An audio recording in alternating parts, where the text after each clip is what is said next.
Olivia ഫൗണ്ടേഷന്റെ നേതൃത്വത്തിൽ കേന്ദ്ര കയർ ബോർഡുമായി ചേർന്ന് 2 മാസം നീണ്ടുനിൽക്കുന്ന കയർ പരിശീലന ക്ലാസുകൾക്ക് തുടക്കം കുറിച്ചു. ഒലിവിയ ഫൗണ്ടേഷൻ നൈപുണ്യ വികസന പരിപാടിക്ക് പാലക്കാട് ചിറ്റൂർ നടുപ്പതി ഗോത്രവർഗ നഗറിലാണ് തുടക്കമിട്ടത്.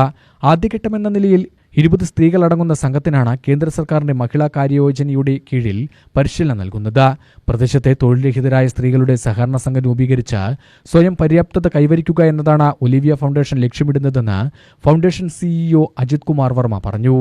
2 മാസത്തോളം നീണ്ടുനിൽക്കുന്ന പരിപാടിയിൽ 6000 രൂപ വരെ ഓരോ അംഗത്തിനും വേതനമായി നൽകും.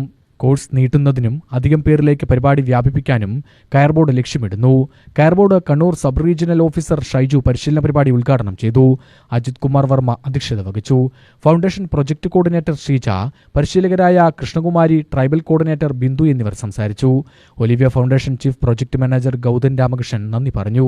ഒലിവിയ CMD KD കൃഷ്ണകുമാറിന്റെ നേതൃത്വത്തിലാണ് പദ്ധതി നടപ്പാക്കുന്നത്. UTV news, Palakkad.